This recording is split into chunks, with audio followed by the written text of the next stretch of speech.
का बहुत-बहुत स्वागत है हमारे इस इंटरव्यू सेशन के अंदर। धन्यवाद। और आप हाँ, धन्यवाद। आपको सिलेक्शन की बहुत-बहुत बधाई है।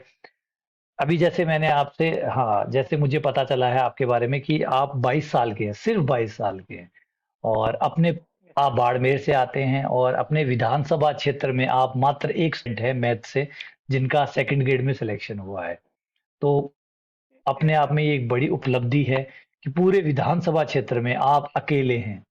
मतलब आपका कोई सहयोगी ही नहीं है जो आपके साथ मतलब कंधे से कंधा मिला सके, जो आपके बराबर में हो। यानी एक बड़ा मायने रखता है कि भई एक पूरा विधानसभा क्षेत्र काफ़ी बड़ा होता है, काफ़ी बड़ी रिलेशन होती है। काफ़ी बड़ा उसमें है। आप एक और वो भी इतनी छोटी उम्र, 22 साल की एक छोटी एज, है ना? इतनी एज में और आपने हाँ, अच्छा। और मुझे ये भी पता चला कि आप अपने पूरे परिवार में, आपकी पीढ़ी दर पीढ़ी बात करें, तो आप पहले हैं जो राजकीय सेवा में आ रहे हैं। ये तो तो है। अपने आप में ये बहुत बड़ी उपलब्धि हो जाती है, विधानसभा क्षेत्र में आप इकलौते हैं। सिर्फ़ मात्र 22 साल की उम्र में आपको इस बात की भी टेंशन थी कि भई मेरी बीए टाइम पे होगी, नहीं होगी, मैं बीएड समय पे कर पाऊँगा, नहीं कर पाऊँगा, कहीं सिलेक्शन के बाद में बीएड हुई तो क्या काम आएगा? तो ये सब मतलब इतनी छोटी एज में आप में इतनी मैच्योरिटी आई कि आपने इस कॉम्पिटिशन को क्रैक कर दिया। इस बार का जो पेपर का लेवल था, इतना अच्छा था कि सीटें भी खाली रही है। तो इस सब के बावजूद, इन सब चीज़ों के बावजूद आपने सिलेक्शन को निकाल लिया। तो ये अपने आप में एक बड़ी चीज़ है, तो उसके आपको बहुत-बहुत शुभकामनाएँ और बहुत-बहुत बधाई। जो आपने किया वो बहुत थैंक यू सो बढ़िया मच था। सर। अच्छा, मैं आपसे इंटरव्यू के अंदर कुछ बेसिक क्वेश्चनों से शुरुआत करूँगा। सबसे पहले क्योंकि अभी प्रतिक्रिया की ही बात चल रही है, तो इसी से शुरू करता हूँ कि जब आपको पहली बार पता चला कि आपका सिलेक्शन हो गया है, ये कब था? पहली बार कब पता चला आपको कि भई आपका सिलेक्शन हो गया है? क्योंकि वो बहुत अद्भुत मोमेंट होता है। आप तैयारी करते हैं ऑब्वियसली बात है, हर कोई बच्चा तैयारी कर रहा है। वो यही सोच रहा है कि कभी न कभी मैं राजकीय सेवा में जाऊँगा। तो वो एक सपना होने जैसा होता है। तो जब पहली बार आपको किसी ने बताया या आपने खुद पता चला कि भई मेरा सिलेक्शन हो गया है, तो रिएक्शन कैसा था? मैं बैठा हूँ टेबल पे हुँ, ऐसे हुँ। पढ़ रहा था, तो पीछे मेरे छोटा भैया वो बैठे देख रहे थे फ़ोन, तो जैसे ही रिज़ल्ट आया, उन्होंने बोला कि तेरा रिज़ल्ट आ गया। तो जैसे ही मैंने रोल नंबर के लिए वो क्लिक की, मेरे तो हाथ कंप आ रहे थे, अच्छा, अच्छा। खुशी के मारे। फिर उन्होंने चेक किया था, फिर कहा सिलेक्शन हो गया। फिर कट ऑफ देखी तो वो सभी का हो गया, कोई पीछे नहीं था, सीटें भी वैकेंट है। तो उसमें में मेरे एक साथ बड़े भैया भी थे, वो हुँ। मेरे ताऊ जी के, तो उन्होंने फ़ोन किया घर पे भैया को, मेरे पिताजी नहीं है, तो उन्होंने बधाई दी, मेरी मम्मी को किया, फिर उनसे अच्छा, बात की। माताजी की क्या प्रतिक्रिया थी कि भई पहली बार परिवार में कोई राजकीय सेवा में जा रहा है, तो शायद माताजी ने बोला कि मेरे को पता है कि तू तेरा हो जाएगा, तो मैं अगली बार आया, तो मैं कहा अगली बार जाऊँगा तब वापस सिलेक्शन लेकर ही आऊँगा, वापस आऊँगा ही नहीं, मैंने ऐसे वादा करके आया था। मैं जून में घर गया था। गाँव में भी, परिवार में भी, सब में तो बधाइयों के तांता लग गया होगा कि भई क्या कर दिया? क्या इतना मतलब खानदान के हिसाब से तो पहली बार ही कुछ ऐसा हुआ है कि भई हमारे परिवार में कोई एक बच्चा निकल रहा है, राजकीय सेवा में जा रहा है, मतलब बड़ा नाम रोशन कर रहा है। मैथमेटिक्स दूर-दूर दूर तक दूर दूर नहीं तक है। नहीं है। हाँ, मैथमेटिक्स जैसा जटिल सब्जेक्ट जिसमें ऐसा करना तो जैसे बता रहे हैं कि पूरा मेन विधानसभा मेन क्षेत्र में इकलौते हो, तो ये अपने आप में दर्शाता है कि मैथ्स का स्तर उस इलाके में कैसा चल रहा है या क्या अभी स्कूलों का क्या रहा होगा? क्योंकि सिर्फ़ एक सिलेक्शन आना तो कहीं न कहीं तो सिस्टम का फेलियर है ही और फिर भी आपने ये सब कुछ किया, तो अद्भुत है ये। तो थोड़ा-सा एजुकेशन बैकग्राउंड और बता दीजिए कि कैसा आपका एजुकेशन बैकग्राउंड था? 12th तक आप कैसे स्टूडेंट थे? और ग्रेजुएशन तक आप कैसे रहे? कैसे स्टूडेंट थे आप ओवरऑल? सर मैं जीनियस स्टूडेंट रहा हूँ, मतलब जीनियस से थोड़ा मतलब प्रतिभावान कह सकते हैं, क्योंकि मेरे 10th के अंदर भी 91 है, 12th के अंदर 91 है, और 12th में पीसीए अच्छा, में अच्छा, बहुत 97 है। बढ़िया। तो मतलब स्कूल एजुके तो लेकिन मैंने फिर में भी 78% है, लेकिन मैंने वो पीछे कभी नहीं देखा, मेरे पीछे क्या स्कोर है क्या नहीं है, वो मैंने कभी नहीं देखा। मतलब आपको एक थोड़ा-सा मैथ्स के बारे में बताइए कि मैथ्स से हमेशा से रुचि थी आपको? फिर लेने के बाद कभी कभी डर भी लगता था, क्योंकि साथ में जितने भी थे अधिकतर ने अच्छा, इसकी बाकी मैथ, फिर यहाँ बीएससी की, आरयू से बीएससी की, तो हम 900 बचे थे, उसमें से भी हम आते आते 150 बचे थे पीछे। अधिकतर पहले ही स्किप कर दी थी, अच्छा, स्क्रीन अच्छा, ले लिया अच्छा। था अधिकतर ने। तो क्योंकि माहौल भी ऐसा क्रिएट हो रहा है, हर जगह देख लो। मैथ के प्रति तो बिल्कुल है। कम तो ही ये है। थोड़ा-सा इसके बारे में और बताइए कि फिर इतना जब आपके आस-पास गणित का माहौल ही नहीं और फिर आपने गणित का चयन किया कि भई गणित के साथ आप जाएँगे, तो ये तो थोड़ा निर्णय लेना थोड़ा मुश्किल बहुत ज़्यादा मुश्किल बहुत रहा होगा ज़्यादा कि भई और सब्जेक्ट के बहुत साथ मुश्किल चलो था। कम से कम साथ तो मिल जाएगा दोस्तों का। कम से कम ये तो रहेगा कि और दोस्त भी तैयारी कर रहे हैं, वरना अकेला तैयारी करूँगा तो खुद से ही तय करना पड़ेगा, क्या पढ़ना है, कैसे पढ़ना है, कितना पढ़ना है। ये कोई अपने सब्जेक्ट का ही नहीं होगा। वो दोस्त थे वो भी तैयारी करते थे, उनसे मैं 7 दिन में 1 बार बात ज़रूर करता था।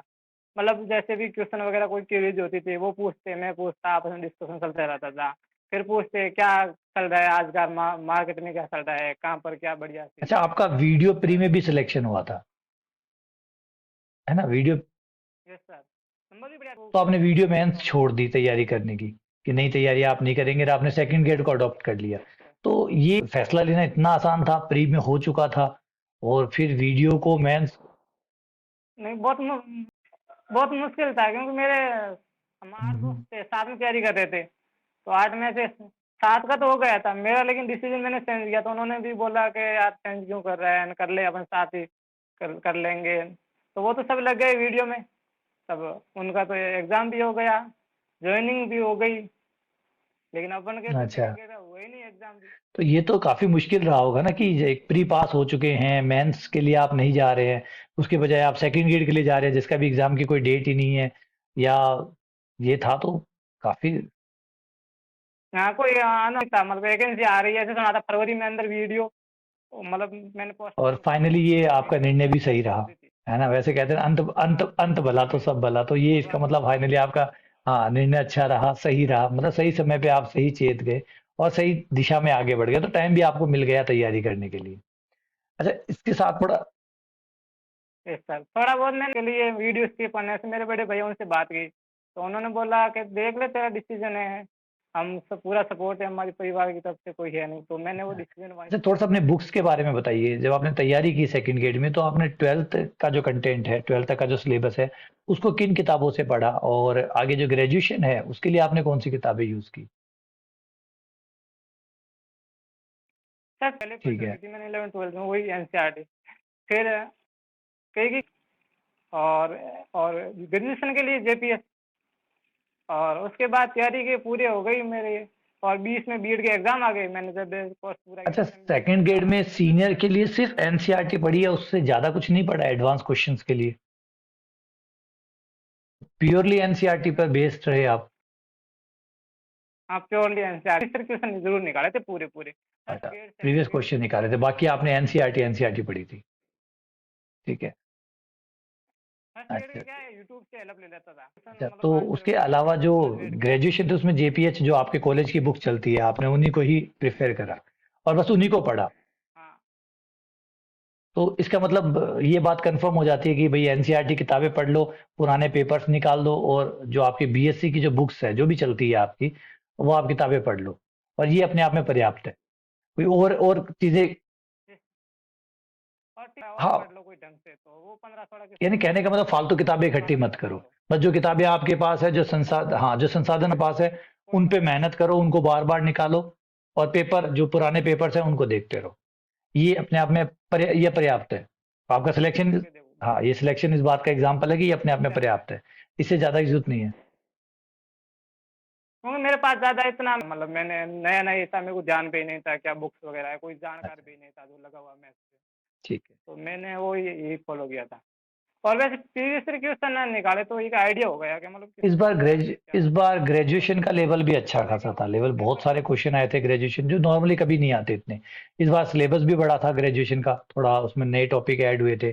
सिलेबस भी बढ़ गया था। इस बार उस तरीके से क्लासिफिकेशन भी नहीं था कि 90 इसके आएँगे, 40 इसके आएँगे। इस बार तो सिलेबस बढ़ने की वजह से ग्रेजुएशन और आया भी बहुत अच्छा खासा है। तो इतना इतना अनएक्सपेक्टेड पेपर था। उसके बावजूद भी आप ये सब कर पाए।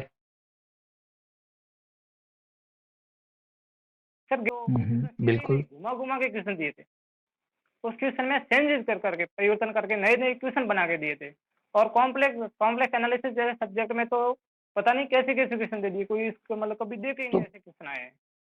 और जैसे उसमें भी अलजेब्रा भी में देखे तो कई क्वेश्चन ऐसे थे जो मतलब डाउट में थे, एक आंसर सही है, दोनों सही है, एग्जाम भी वहीं पता चल रहा था इसके एक तो आंसर है फिर या मैनेज कैसे किया आपने? नहीं इतना पता चल मतलब इतना टफ लेवल था या और था, उसको फिर कैसे मैनेज किया कि भाई कैसे इसको करूं पेपर के, क्योंकि जब ऐसा क्वेश्चन पेपर देखते हैं तो दिमाग तो घूम ही जाता है, फिर उसको कैसे मैनेज किया? अच्छा अच्छा। सर घूम ही गया था। मानो मैं एक से 60 क्वेश्चन तक गया था पहले, तो मेरे को 10-12 क्वेश्चन हुए थे मेरे, और लगभग पौन घंटा से लगाया था। तो फिर मैंने देखा ऐसे तो सर पीछे देखा तो 20-12 क्वेश्चन ही हुए, क्वेश्चन लेवल बढ़ रहा था, शुरुआत में लेवल आ गया था 20 क्वेश्चन के, तब तक तो मेरे 2-3 क्वेश्चन ही हुए थे। तो फिर मैं 60 तक गया, मैं होपलेस हो गया था। फिर 5 मिनट में रुका और सांस लंबी खींची थोड़ी, फिर मैंने वापस पेपर पलटा, पिचिंग मेथड गए थे पहले वो किए, फिर मैं वापस 120 से लेकर 60 तक आया था बैक बैक, अच्छा उल्टे आए थे मतलब फिर? 120 किया, फिर 119 किया, ऐसे आया था। फिर वहाँ उल्टे आए तो फिर वो क्यों पीछे इजी क्वेश्चन आ गए थे मेरे, जैसे टीचिंग मेथड किए उसके बाद धीरे धीरे इजी क्वेश्चन आ गए थे, तो फिर मेरा वो कॉन्फिडेंस लेवल अपने आप बूस्ट हो गया। तो फिर मैं आ गया, फिर वापस वो मार्क गोले भर दिए थे, क्योंकि मैंने लगभग 60 के आसपास पहले ही कर लिए थे पहले हम्म। राउंड में।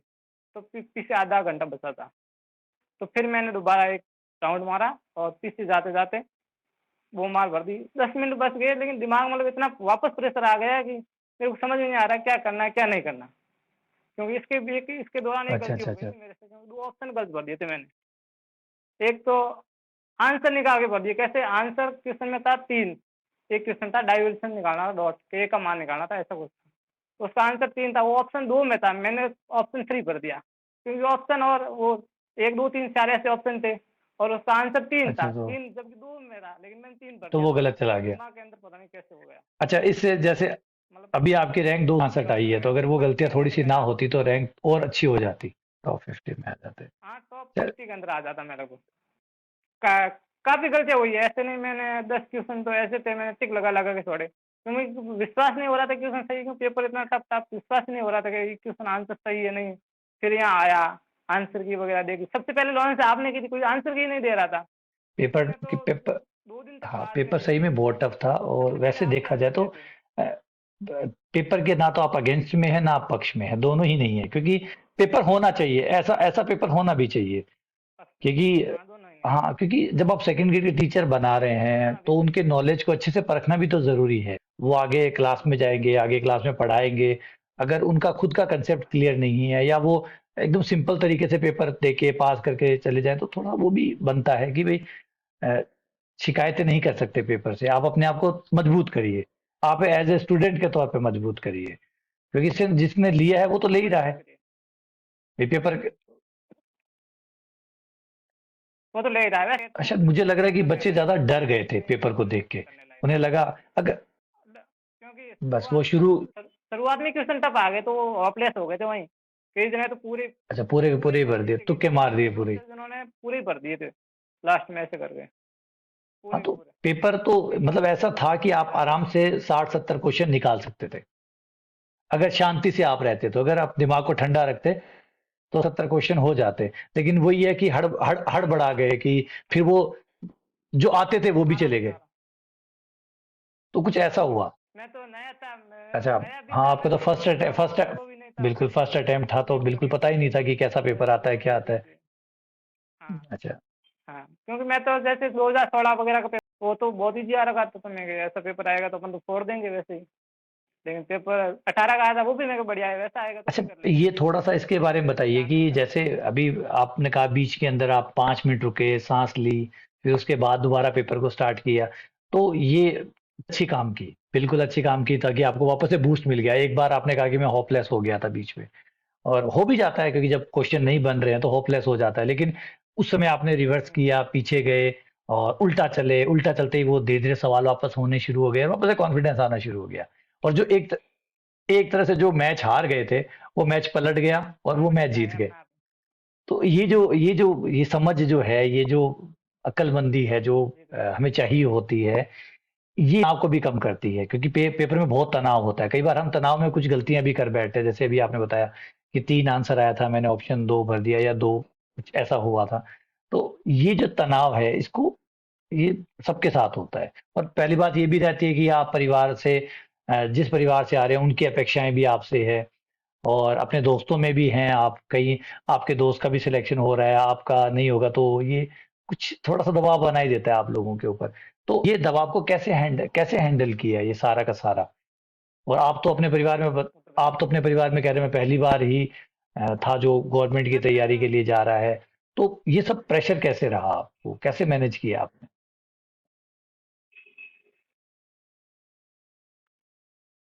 सर मैं तैयार मेरा 7-8 बजे के आसपास उठ के मतलब आगे वगैरह धो के नहाता तो नहीं था, नहाता लेट था।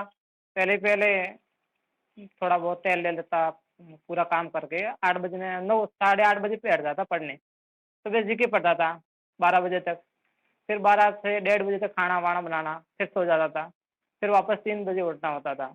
उसके बाद 8 बजे तक मैथ पढ़नी, फिर वापस 9 साढ़े 9 तक खाना बनाना, फिर थोड़ी बहुत अच्छा, आपकी मैथ की टोटल मैथ पढ़ के थोड़ा सा इसमें ये और बता दीजिए टोटल फिर तैयारी वापस कितने समय आपने की? फिर जब नींद आ सो जाता था। सीरियसली जब आपने सीरियस होकर पढ़ना शुरू किया वो कितना टाइम था?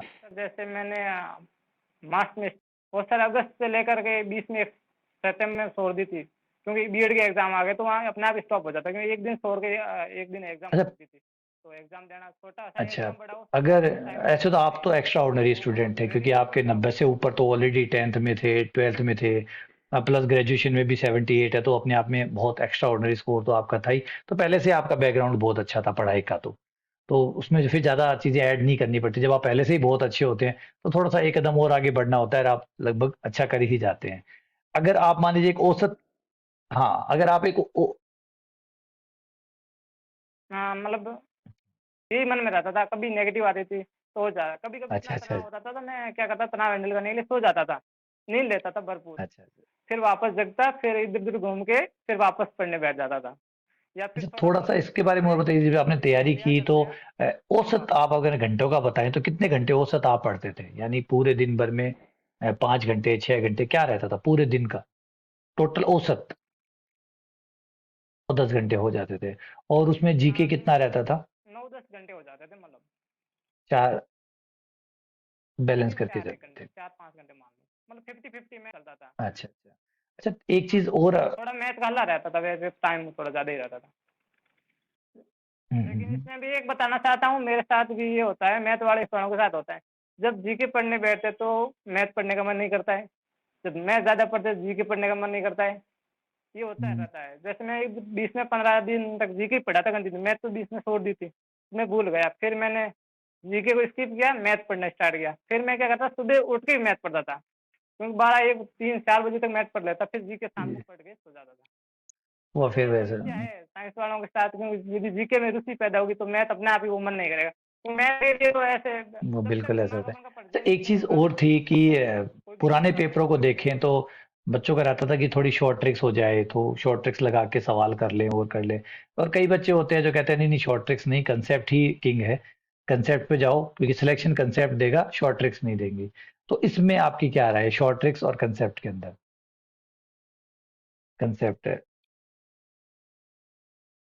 सर मेरा मानना कंसेप्ट, मतलब बाकी शॉर्ट ट्रिक तो यूज करता है, जैसे कंपलसरी हो जाती है, कहीं भी कोई लंबा सवाल है तो उसकी शॉर्ट सॉल्यूशन के लिए वो ट्रिक अच्छा अच्छा। लगाता था, वहाँ कोई क्वेश्चन वैल्यू जिसके लिए योग्य होती थी ना उसके लिए वो ट्रिक यूज करता था।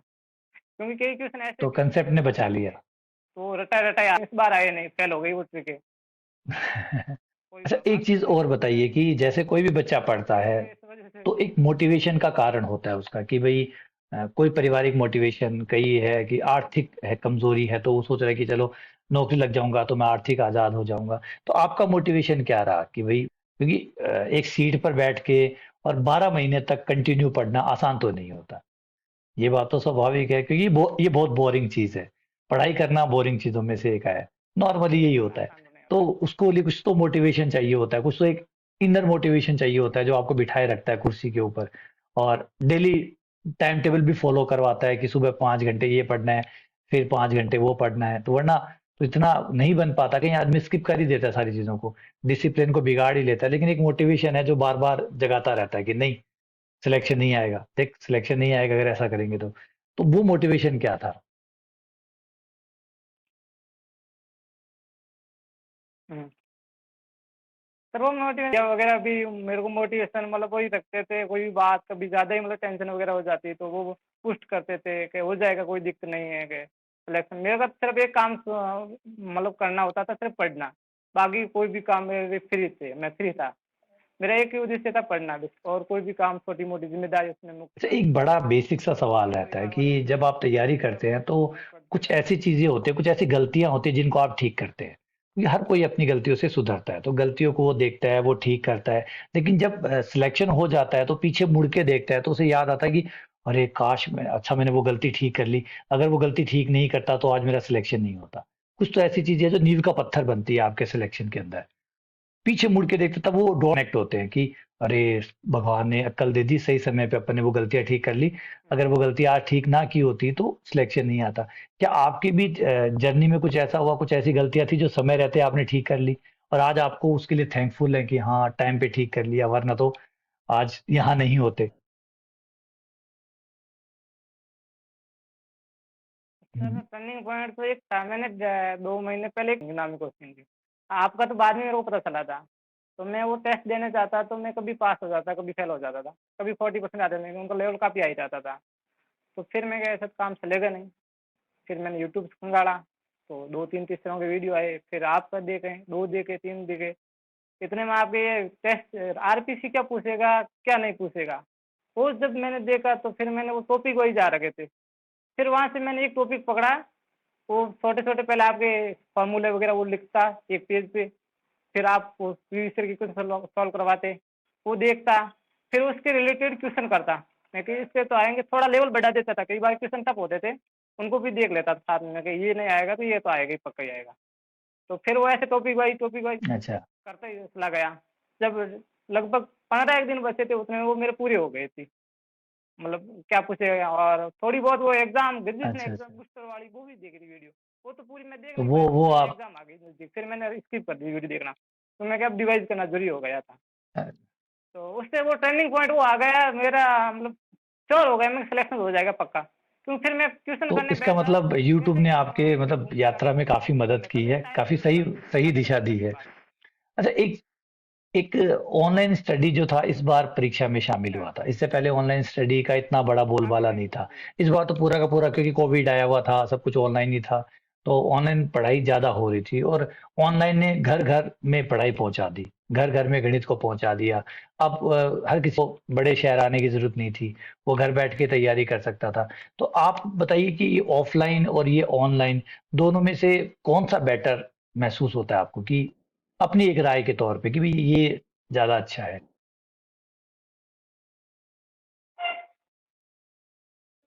मेरी राय पे तो सर ऑनलाइन मेरे को बेटर लगता है ऑफलाइन, क्योंकि इसमें आपका एक तो टाइम कंज्यूम हुँ, बचता हुँ, है। हुँ। क्योंकि आप जाने में आने में जो टाइम 2 डेढ़ घंटा खर्च करते हैं, एनर्जी भी खत्म होती है ज़्यादा बैठने से, आने जाने में भी वो बच जाती है, तो वो आप और चीज़ के लिए भी ले सकते हैं, बिल्कुल। प्रैक्टिस के लिए ले सकते हैं।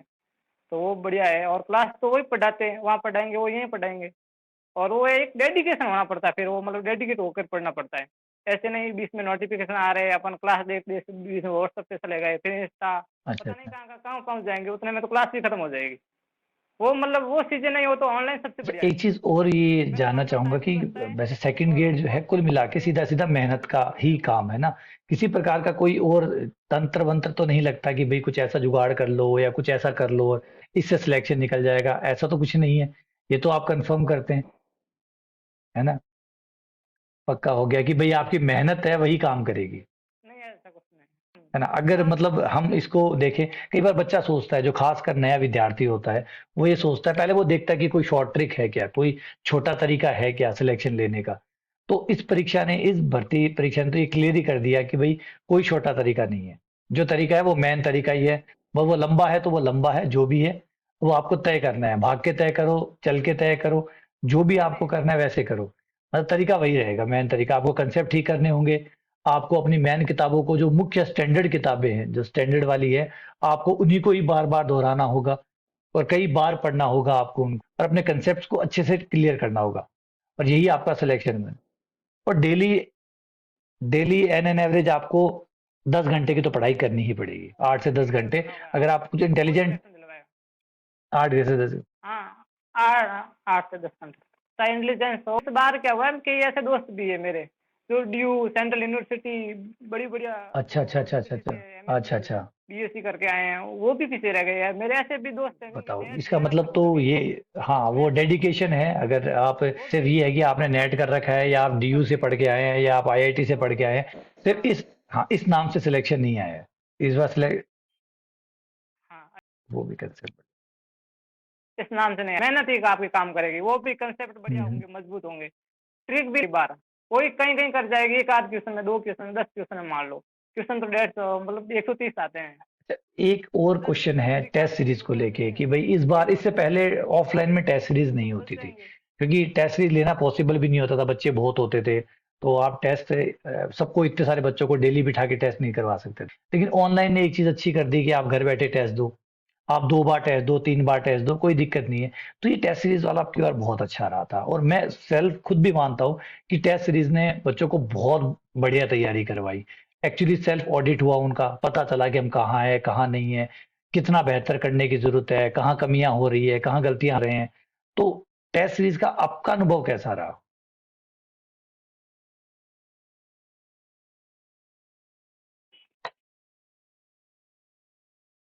सर मेरा तो अनुभव उतना बढ़िया टेस्ट सीरीज है ऑनलाइन का, लेकिन ऑनलाइन भी सही है क्योंकि जैसे अपन टेस्ट वगैरह देते हैं, अपन को टाइम का पता चल जाता है, क्वेश्चन अपन को उस टाइम में हो रहा है नहीं हो रहा है। क्योंकि ऑनलाइन में अपन जैसे 150 क्वेश्चन होते हैं, 2.5 घंटे देते हैं नॉर्मली। तो ऑनलाइन में वो कम टाइम में होना चाहिए, क्योंकि ऑनलाइन में क्या क्लिक करने पर वो ऑप्शन अपने आप ही हो जाता है। थोड़ा थोड़ा डर भी कम होता ऑनलाइन है। के अंदर, ऑफलाइन में क्या होता है, घोड़ा भी भरना होता है, तो इससे भी मतलब ये सब आप, होता है कि हाँ आपका ऑनलाइन थोड़ा में सा डर कम होता है कि भाई एक टेस्ट दे के देख लिया, दूसरा हाँ दे के डर देख खत्म लिया, होता है, वो तीसरा दे टॉप के देख कैसे लिया, तो फिर करेंगे, कौन वो देख पेपर रहा है। डराता नहीं है, इतना नहीं डराता हाँ जितना एक उस स्टूडेंट को डराता है जो पहली बार ही पेपर दे रहा है। अब वो टेस्ट दे रहा है, वो डेली सामना कर रहा है, सत्य का सामना कर रहा है। उसके कम नंबर भी आ रहे हैं, उसके ज्यादा नंबर भी आ रहे हैं, तो वो धीरे धीरे सेट होना शुरू हो जाता है कि हाँ बस यही है, ऐसे ही करना होता है। हम्म।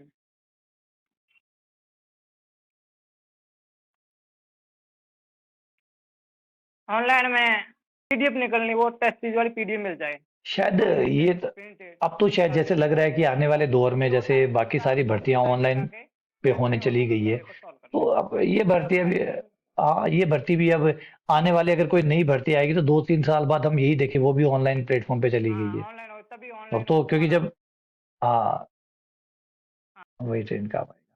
अच्छा एक हाँ तभी कुछ वो काम आएगी, कुछ तभी नया भी नया आपने इसमें कुछ स्टैंडर्ड नवाचार आ किया पाएगा। तैयारी के दौरान, कुछ नई चीजें ट्राई एक की एक जैसे ग्रुप चेंज हो स्टडी जाएगा है, सर। या कुछ ऐसा जो कुछ अलग था जो बाकी नॉर्मली बच्चे तैयारी जो करते हैं वो नहीं करते, कुछ नया अनुप्रयोग आपने किया कि ऐसा करते हैं चलो, ये सफलता दिलाएगा अपने को, कुछ ऐसा नया ट्राई किया आपने इस तैयारी के दौरान? अच्छा अच्छा। स्टडी वाले तो हम्म। कोई स्टूडेंट ही नहीं थे ज़्यादा जानकार में, कौन सी अच्छा बात अच्छा। होती थी, और जब क्वेश्चन कोई नहीं होता तो उनको व्हाट्सएप कर देता। कभी कभार आपको भी किए मैंने, लेकिन वहाँ उस टाइम अपन की वो इतनी जान पहचान नहीं हो रखी थी, तो मैं कभी कभार ग्रुप के अंदर कर देता था। अच्छा फिर ये तो ये हाँ आपके इस लिए, तरह कई बार भी क्वेश्चन आपके सॉल्व लिए कर ये लेता तो था बहुत मैं, फायदा रहा फिर देख ऑनलाइन की लेता था वजह उनको। से, वरना अगर ऑफलाइन हाँ होता अब तो फिर आपको ऑनलाइन वो में एक स्टूडेंट ग्रुप नहीं कभी मिलता। ऑनलाइन ने कम से कम आपको एक ग्रुप तो दिया, भी टेलीग्राम चैनल मिल गया, यूट्यूब मिल गया हाँ और मतलब मिल गया, वरना तो शायद आप हो जाते एक तरह से तैयारी में। तो ऑनलाइन ने वो एक गाइडेंस, टाइम टाइम पे गाइडेंस भी दिया कि हाँ भाई ऐसे तैयारी करो, ये चीजें पढ़ो, ये देखो, कौन सी किताबें पढ़े, क्या करें, तो वो भी थोड़ा अच्छा, मतलब कुल मिला के सकारात्मक रहा आपके लिए यूट्यूब प्लस ये ऑनलाइन। ये पढ़ो, ये देखो। तो ये बहुत नेगेटिव फैक्ट है, ये बात बिल्कुल है, हाँ डिस्ट्रैक्शन था। हाँ, एक सोशल मीडिया थोड़ा कम कर दिया जाए इसमें इफेक्ट, क्योंकि ये क्योंकि पहले हम्म यानी हम्म, वो हम्म। आजकल एक रील्स वाला मामला चल रहा थी। जब यूट्यूब मैंने ये तो 19 में हाँ आई है शायद, 19-20 में आई रील्स वाली, तो अब तो कहीं भी चले जाओ रील्स का काम कर रहे हैं। उसमें क्या है, एक साइंस के अंदर डोपामाइन हार्मोन होता है, डोपामाइन। तो वो क्या है, अपन जैसे ही छोटी चीज सुनते हैं तो अपन का वो जैसे ही मतलब वो मोटिवेट छोटे होता है, छोटे जहाँ डोपामाइन तक के छोटे छोटे पैकेट पैकेट मिलने शुरू हो क्यूरियोसिटी गए। हो जाती है, जब तो कोई हम भी ही आंसर मिल जाए हम इंगेज हो तो गए फिर उसके उसके अंदर। अनुसार दिमाग काम करना शुरू कर देता है, मतलब हाँ बिल्कुल नहीं होता। हाँ पैकेट मिलने शुरू हो जाते हैं।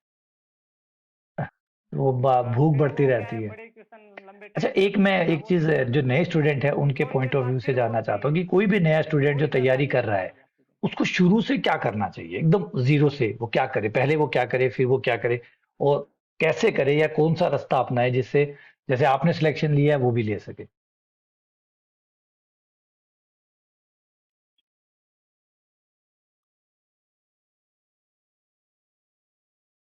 या हम्म। आरबीसी की में डालो आरबीसी की बुक निकाल लो या फिर कोई कोचिंग सी हेल्प ले लो कोचिंग आजकल तो खूब है ऑनलाइन ऑफलाइन चाहे जैसे भी सुटेबल हो वैसे तो फिर जीरो लेवल से स्टार्ट करो 11 12 में मजबूत हो जाएगा बेस फिर ग्रेजुएशन में जाओ ऐसे मत जाओ सीधी ग्रेजुएशन में फिर ग्रेजुएशन के अंदर वही चीजें हैं वापस बुक्स वगैरह पढ़ो कोचिंग से हेल्प लो कई बार तो आजकल तो ऐसे बुक्स तो कोई पढ़ता नहीं तो क्या कोचिंग वो चीज रेडीमेड मिला रहता है वो क्योंकि जैसे कोई टीचर पढ़ाता है तो वो कम से कम 5 6 घंटे पहले मेहनत करके फिर वो चीज कि भाई कहने का समझाता है मतलब तो ये है कि पहले वो, कंसेप्ट टीचर के कंसेप्ट क्लियर नहीं अब होते कोचिंग का अगर बच्चा खुद सिंपल से है सेल्फ डेडिकेट है तो ये है और वो है डिसिप्लिन्ड है तो वो खुद पढ़ कोचिंग ले, ये है वो तो मददगार तरीका है है। मतलब और अगर वो मान लीजिए नहीं है, उसको मार्गदर्शन की जरूरत है, उसे कंसेप्ट उसके ठीक नहीं है, कंसेप्ट ठीक करने, तो फिर वो कोचिंग ज्वाइन कर ले अगर खुद पढ़ ले टाइम बचेगा। हम्म, हाँ कोचिंग कर ले क्योंकि बिल्कुल, फिर ये ऐसा तो है जरूरी है। टाइम आप बचा अपना खुद रहेगा का पहले तय कर लें कि आप कौन से स्टूडेंट हैं। क्योंकि जैसे खुद अपन से खुद पढ़ से के खुद कर करेंगे तो सकते फिर हैं तो मतलब बिल्कुल अपने खुद को से टाइम पढ़ के लगेगा करिए। बनाने के और अंदर अगर लगता है कि नहीं, किसी की सहायता की जरूरत है तो कोचिंग की सहायता ले लीजिए। माध्यम नहीं है, दोनों प्रकार के स्टूडेंट हाँ हैं, सिलेक्शन हुए हैं, खुद पढ़ के भी हुए हैं और कोचिंग से भी हुए हैं। नहीं तो लेकिन वो डिपेंड करता है कि हाँ, कोई आप स्टूडेंट कौन से हैं, उसके हाँ हिसाब से आप जाइए। तो बिल्कुल। अच्छा, कुछ आप लास्ट में कुछ कहना चाहेंगे? कोचिंग से भी हुए हम्म। हम्म। सर मैं तो यही कहना चाहूंगा यदि कोई सेकंड ग्रेड या फर्स्ट ग्रेड की तैयारी कर टाइम कम बचता है मेरे साथ ही कम ही टाइम मिला था मेरे को ज़्यादा हम्म। टाइम नहीं मिला था क्योंकि बीएड साथ में चल रही थी कॉलेज आना जाना एग्जाम भी बीच में हुए थे फिर रिजल्ट ठीक भी है। नहीं आ रहा था बीएड का ये भी डर था रिजल्ट नहीं आएगा तो हम्म। जिसके मतलब बीएड हो गई है या रनिंग है रनिंग के बिल्कुल। बाद तो क्या थोड़ी वैकेंसी में टाइम लगेगा अभी आएगी भी तो भी एग्जाम के बीच में 2 इलेक्शन आ रहे हैं ये तो स्वाभाविक स्थिति है तो टाइम तो लगना चाहिए तो अभी से स्टार्ट कर देगा तो 6 महीने 7 महीने लगेंगे उसको पूरा सिलेबस तो हो जाएगा अब वो ढंग से हो जाएगा तो वो आराम से फिर क्या रिवाइज करता हम्म, रहेगा टेस्ट प्रैक्टिस वगैरह करता रहेगा तो उसको क्या मोटिवेशन मिलता रहेगा एग्जाम तक नहीं तो क्या करते हैं नॉर्मली जैसी वैकेंसी आती है जैसे ही भगते हैं इधर उधर ना तो वो घर के ना रहते हैं अच्छा, ना घाट के रहते हैं बीच में डोले रहते हैं ना तो पूरा सिलेबस हो पाता है तो ये स्थिति है और ऑल एक ओवर था पेपर इस फिक्स बार। भी कर दिया कि लंबी तैयारी होगी तो सारे होगा सारे नहीं तो टॉपिक, होगा ही नहीं कॉलेज के तो सारे ऐसा टॉपिक के है हाथ तो लगाया ये था इस वो बार नहीं इसने। है क्योंकि इसका इस बार पेपर आया था वो ऑल ओवर सिलेबस से आया था अब जैसे कॉम्प्लेक्स एनालिसिस अच्छा, एक कॉम्प्लेक्स और बता एनालिसिस दीजिए, ये लास्ट क्वेश्चन और है आपसे कि भाई अब आगे की आपकी क्या रहेगी यात्रा? आगे मेरा तो आप अभी एक ही फर्स्ट कंफर्म ग्रेड के बताया लिए कि मुझे जाएंगे या साइंस की जरूरत है नेट करके कॉलेज लेक्चरर के लिए जाएंगे या फिर आरएस के लिए जाएंगे, आईएएस के लिए जाएंगे? अब आगे का क्या प्लान रहने वाला है आपका? क्योंकि हाँ, आप सफलता मिली है तो अब। अच्छा, अच्छा, अच्छा। सर मेरा मोटो आदमी हम्म। मतलब तो मेरा तो मेरे साथ मैं जब मैंने बीएससी फाइनल हम्म। की थी तो आरएस की वैकेंसी निकली थी तो उस टाइम मेरी एज नहीं हुई थी मैं 19 साल 19.5 साल का था तो फॉर्म फिल नहीं हम्म। कर पाया क्योंकि 21 मांगते हैं तो फिर मैंने वहाँ से स्किप किया फिर इस साइड आ गया तो मैं अगली वैकेंसी आएगी तब तो 3 4 साल का टाइम लग जाएगा बिल्कुल, फिर सिविल मैं क्या हुआ सर्विसेज से जा सकते हैं। हाँ, वो इंग्लिश ठीक है, आप मैथ से जा वापस सकते हैं क्योंकि अब करेंगे तो आपकी सेकंड ग्रेड मैथ्स जो है वो प्रमाणिक हो गई है सेकंड ग्रेड स्टार्ट कि करेंगे आपकी तो मैथ्स। वापस हाँ, मेरा क्योंकि जो मैथ्स आपकी अच्छी है, चैलेंज तो बहुत सारे ऑप्शनल चाहिए, ऑप्शन आपके पास है, जीके आपको चाहिए, थोड़ा जीके आप तो पढ़ा है, और बाकी जो सिविल सर्विस के लायक है वो आगे हो भी जाएगा। प्रमाणिक हो गई है और मैंने जैसे कहा, अब एक तो 22 साल की उम्र है आपकी, तो अभी एक अच्छा खासा समय भी है आपके पास सिविल सर्विसेज के लिए कि आप मतलब खूब टाइम देते हैं तैयारी को। हाँ और अब गवर्नमेंट नौकरी भी लग जाएंगे तो वो एक सेटलमेंट भी आ गया कि अब कोई ऐसा परेशानी भी नहीं है, आर्थिक रूप से कोई परेशानी नहीं है, सामाजिक रूप से भी ना कोई आर्थिक है ना कोई सामाजिक दिक्कतें हैं, वो सारी अब शॉर्ट आउट हो गई है। अब आप मन लगा के एकदम सिविल सर्विस के लिए जा सकते हैं। कोई आर्थिक रूप से हाँ, वो है, और फिर प्रमोशन होके आप आगे फर्स्ट ग्रेड में भी आ ही जाएंगे समय के। तो वो कुल मिला के आप तरह से तो ये जो सेकंड ग्रेड है ये पोस्ट तो पूरा भी हो है ही गया, ये थर्ड यात्रा ग्रेड तो में लगभग एक तरह ज़्यादा से ठीक हो मीडियम गई है। पोस्ट है अब कुछ, हाँ, अब कुछ बड़ा प्रशासनिक सेवा जैसा कोई बड़ा पद है वो उसके लिए सोचा जाता है। चलिए ठीक है, हमारी तरफ से आपको बहुत बहुत ये शुभकामनाएं, एक और बढ़िया हो गई एकदम सिलेक्शन की बहुत-बहुत बधाई। आपने इतनी छोटी उम्र में जो इतना बड़ा अचीवमेंट किया है, इसके हिसाब से विधानसभा क्षेत्र में आप है, इस हिसाब से देखें, एक बड़ा अचीवमेंट है जो आपने प्राप्त किया है। उसके लिए आपको फिर से बहुत बधाई और उम्मीद करते हैं कि आगे भी आपसे यूँ ही मिलते रहेंगे। ठीक है, चलिए, धन्यवाद।